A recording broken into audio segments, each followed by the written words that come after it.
Evangelista Felipe. Felipe dirigiu congregação lá em Pajuçara. Ele mora lá em Pacatuba, está com a gente há muitos anos. E eu louvo muito a Deus pela vida desse servo do Senhor, da família dele. Esse homem que, irmão, incansavelmente se deslocava várias vezes por semana para ir lá para Pajuçara, para dirigir a congregação lá. E aí depois eu pedi para ele vir para cá para ajudar a gente aqui, mas ele não vai se acomodar muito aqui não, que depois ele vai para outro lugar também aí, né? Está por aqui só para, né? Mas Felipe, fala um pouquinho para a gente aí do desafio que você passou lá, enfim, fala um pouco para nós aí. Amém. Saúde os irmãos com a paz do Senhor Jesus. Então, o pastor citou um texto de Atos, né? Que aquela igreja, ela perseverava na doutrina, na comunhão, no partir do pão e nas orações. E eu acredito que a igreja é para ser assim, para atender a necessidade dos irmãos. Porque senão, não é igreja. E outra coisa que eu vi, antes de estar aqui, é o que está escrito em Marcos, capítulo 16, verso 15, se não me engane, quando Jesus ele diz: ide por todo mundo e pregai o evangelho a toda criatura, em outra tradução, a todas as pessoas. E uma vez, uma senhora, uma professora, ela... Ei, Davi. Ela chegou para mim e ela me disse que o evangelho já tinha sido pregado no mundo inteiro. Mas você acredita que o evangelho ele já foi pregado no mundo inteiro? Eu acredito que não. Sabe por quê, irmão? Porque ela citava, por conta da tecnologia, né? O evangelho já tinha alcançado o mundo inteiro. Só o que a gente vê hoje? A gente vê o evangelho sendo pregado. Qual evangelho, né? Qual evangelho, né? Qual evangelho, né? Se abre a televisão, está lá o bispo, o apóstolo. Mas será que esse evangelho é o verdadeiro evangelho? É o evangelho que pregou Jesus?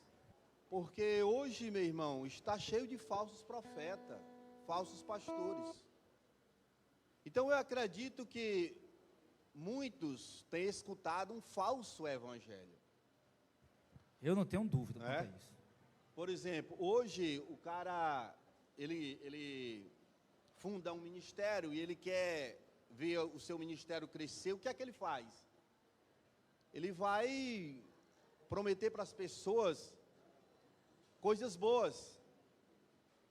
Ele vai fazer campanha. Ele vai trazer a teologia da prosperidade, ele vai fazer culto de cura, de milagre, para atrair pessoas.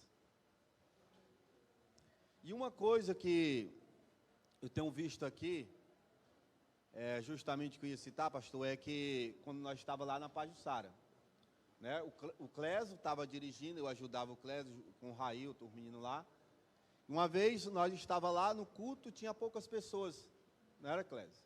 Estava eu, Clésio, Railton e mais uns 2 ou 3 irmãos. Aí o Clésio disse: será que nós vamos ter que fazer uma campanha? Porque as pessoas hoje fazem isso, os pastores fazem isso. Vamos fazer uma campanha, a campanha da quebra da maldição. E isso atrai muita gente. Só que o que acontece? Com poucas pessoas, nós continuamos lá. Pregamos, passemos mais de 4 anos, talvez, lá, não foi, Clésio? Mais de 3 anos. Mais 4 anos. Isso aí. E assim como Deus nos colocou lá, Ele também nos tirou de lá. O propósito lá foi cumprido, né? Foi cumprido. Eu disse o Calbi, só corroborando o que você está falando aí, o Calbi estava fazendo um trabalho lá num sertão, lá dentro de Madalena, no sertão de lá. E fazendo trabalho, e ninguém se convertia, e o pessoal não parava da idolatria.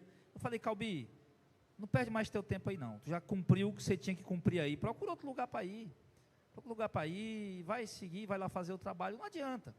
Poxa, lugar pequeno, já falou para todo mundo, o pessoal não se converteu, vai para outro canto.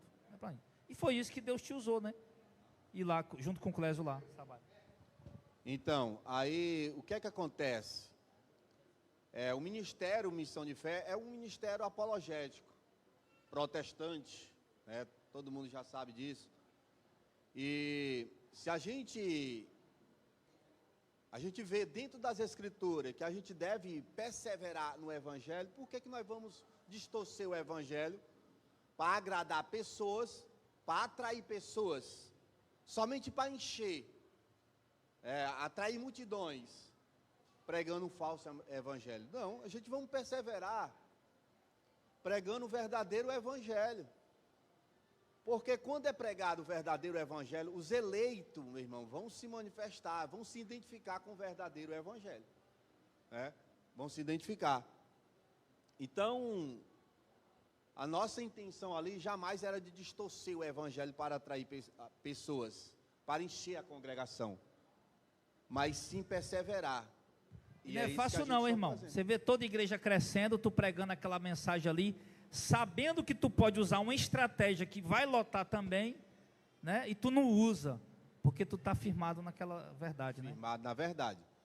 E como a igreja dos apóstolos ela cresceu? Foi distorcendo o evangelho? Não. Foi anunciando o evangelho da cruz, dando testemunho de quem era Cristo. É assim que a igreja cresce. E é assim que nós vamos perseverar, assim que a gente vai continuar até o fim. A nossa intenção é essa, de perseverar no Evangelho e levar a mensagem àqueles que ainda não escutaram, levar a mensagem aos que estão aí fora, né? Como a gente, Jesus disse, ir de pregar o Evangelho, a gente faz isso, né? Todos os sábados a gente vai às ruas, a gente prega o Evangelho, o pastor quase todos os dias está aí pregando o Evangelho nas redes sociais. A minha missão lá, né? Eu fazia a missão do campo, né? Eu trabalhava no campo direto. Eu lembro que uma vez eu ia passando mal, porque eu cheguei a passar um tempo pregando 15 mensagens por semana. E teve um dia que eu, lá na praça, lá perto do Norte Shop, lá, eu falei, rapaz, estou passando mal, não aguento não. Passei para os meninos. Aí hoje eu trabalho, ajudo, às vezes eu vou, para o culto de missão, não é sempre, mas tem uma equipe na missão aí na rua, e eu vou fazendo meu trabalho lá no YouTube, nas redes sociais, e cuidando do povo, e assim a gente vai cada um trabalhando e fazendo o trabalho, né? Verdade, assim vai crescendo, né? A gente prega aqui numa praça, um se converte, vai em outro lugar, outro se converte, assim a obra vai avançando, vai crescendo a cada dia. É desse jeito. Uma vez nós estávamos aqui numa praça aqui, e chegou um rapaz, e estava eu, Jacques, e alguns irmãos lá, e ele disse, para essa... Para de anunciar isso aí, para de falar, eu quero escutar aqui o meu som, quero tomar aqui a minha cerveja. Se eu tivesse lá, eu tinha plantado a mão no pé do rio e deixei elemento. Não é que o cara chega o negócio dele, nós tínhamos rolado no tabefe lá no chão, lá, meia hora. E ele veio umas 2 vezes querendo que a gente parasse, né? Mas graças a Deus, Deus nos deu graça, a gente continuou, né? Continuou e o evangelismo foi feito e tudo saiu na perfeição de Deus. Irmão, olha o que esses homens já passaram, viu? Você está numa praça boa, pegando o evangelho, você passar por isso aí, o negócio é difícil, hein, irmão? Presbítero, obrigado aí, pela tua participação, obrigado. Você tem sido uma bênção de Deus aqui no ministério, louvo a Deus muito pela tua vida, pela tua família.